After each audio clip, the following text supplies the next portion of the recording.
Okay guys, welcome back to tutorial number 31, and in this video we are going to start learning about routing and navigation in Angular 2.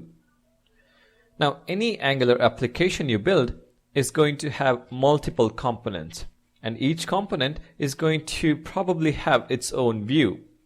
So we need a way to navigate from one view to another as and when the user performs some task, and for this we make use of Angular's router.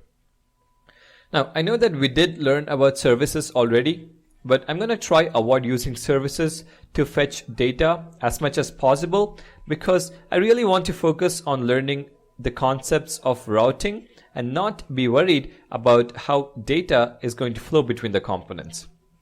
And there is a lot to learn about Angular's router, so let's start with the basics. So here's the requirement for our basic routing application. We need to have an app component, or we need to have an app component, and in the app component we are just going to have a heading called routing application. And inside the app component we are also going to have two buttons called departments and employees. Now when the user navigates to the URL localhost 3000/departments or clicks on this departments button, we need to render a department list component over here. And if the user navigates to localhost 3000/employees or clicks on this employees button, then we need to render employee list component over here in the app component.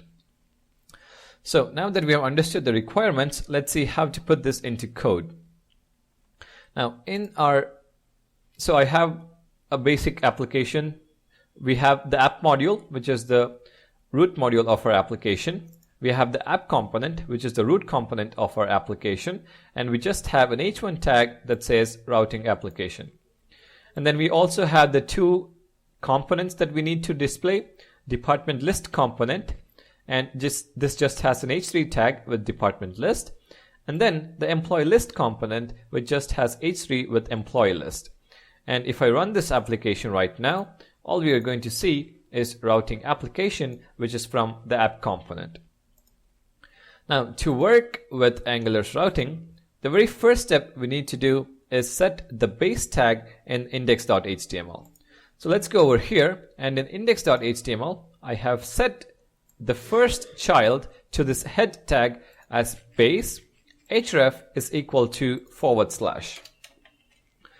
Now this is required so that the application knows how to construct the URLs while navigating. Now the second step is to actually configure the routes for our application. And for that we need router module. So in app.module.ts I'm going to import this new router module. So import, and what are we importing? We're going to import router module, and this is going to be in a separate package. So from Angular/router.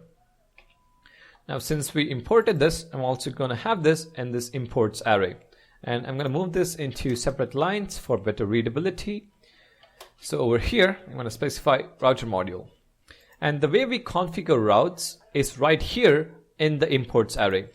This router module has a method for route, and this for route is going to accept an array of all the possible routes for our application. And each route is nothing but an object. And this object is going to have a path. Now what is this path? This is basically what we want to navigate to in the URL. So if you have a look over here, departments is one path and employees is another path. So we are going to configure these two routes. So if the path is departments, then what is the component that you need to render? The component is department list component, and I also have an extension that is going to auto import this component. So over here I have the import statement. Now similarly I'm also going to import another, or I'm also going to configure another path. So the path is employees, and the component that we are going to render is going to be employee list component, and again it is going to auto import that for me.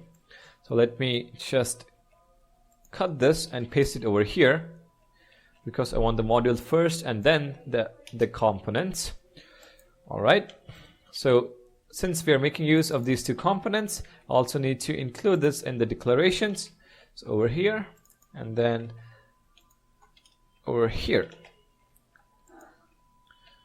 All right. So this is the second step of our application to configure our routes. So that is done. So now if the user enters the URL localhost 3000/departments, then department list component is going to be displayed, and localhost 3000/employees employee list component is going to be displayed. But here's the thing. We can't expect the user to paste different URLs to navigate to these different views. So what we are going to do is in our app component, we are going to include two buttons that the user can click to navigate to the corresponding component. So over here in the template, I'm going to use backticks so that we can have multiple lines of HTML. I'm going to use the nav tag. So nav.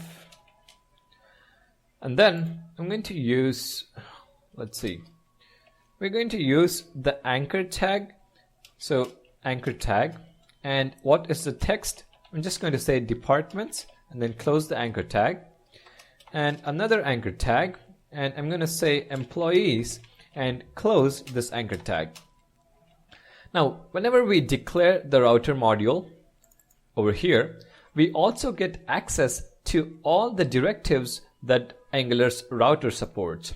So for our anchor tag, to make routing possible, we are going to include two special directives.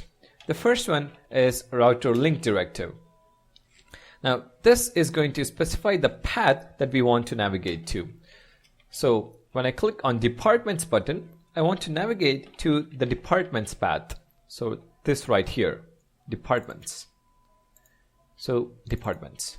And similarly, when I go to the employees path, when I click on the employees button, I want to navigate to the employees path. So this RouterLink is going to take care of that. And the second directive we are going to add is RouterLinkActive. Now basically what this does is it allows us to specify a class. In our case, the name of the class is active, which gets applied to this element anchor tag when the path is departments. Or in simpler terms, if I click on this anchor tag or if I click on this anchor tag button, it is going to apply a class called active to this particular element. So let me copy paste the same for employees, copy and then paste it. So now let's save this. All right, so now we have two buttons that we can navigate to the corresponding path. But where are we going to display this department list component or the employee list component? So for that, we are going to make use of the router outlets. So this is like an HTML tag that Angular's router provides. So router outlet, open and close, router outlet. So the components are going to get rendered in between these two tags. All right, now we can save our application and have a look if it works. So I'm going to go back to Angular's routing. So we are in localhost 3000. And as you see here, we have two buttons, departments and employees. If I click on departments, then department list component gets rendered over here. And also, if you have a look, the path got changed or the URL got changed to departments. And now there's also a class called active. So let me quickly show you what that class does. So I'm going to go to styles.css and let's see if I can find the active class. All right, there you go. Inside the nav tag for an anchor tag, if there's a class active, just change the color to this particular blue color. So since we clicked on this anchor tag, the color of this text is now blue. And if I click on employees, the employee list components gets rendered, the URL changes to employees, and the class active gets applied to this anchor tag now. So pretty simple, right? Let's just quickly go through the code once more and understand the flow of how it works. So the first step, we are going to set the base href tag in index.html to make it possible for Angular's router to do its URL construction. The second step, we are going to import router module and then we use for root and then configure the different paths. So the path is departments and employees. So with just these, I can navigate to, without the button click, if I navigate to departments, it is going to go to departments, and then department list is going to get rendered. So basically we are specifying, if you enter departments in the URL, show the department list component. If I enter employees in the component or in the URL, employee list component gets to be displayed. But we also, the user is never going to enter the URL explicitly. So we are going to provide two buttons, two anchor tags. The anchor tags have directives RouterLink, and the RouterLink takes in the path. So when I click on this button, it checks the RouterLink directive. Oh, I need to use the department's route. So department's route, okay, I found it. What is the component I need to show? Department list component. So when I click on this particular button, department list component gets rendered, and the active class gets applied to this particular button. And then if I click on the employees button, it's going to check for employees path in the configured routes. It finds this path and then displays the employee list component. So that is how a simple or basic routing application is going to work. All right, thank you guys for watching. Don't forget to subscribe, and I'll see you guys in the next video.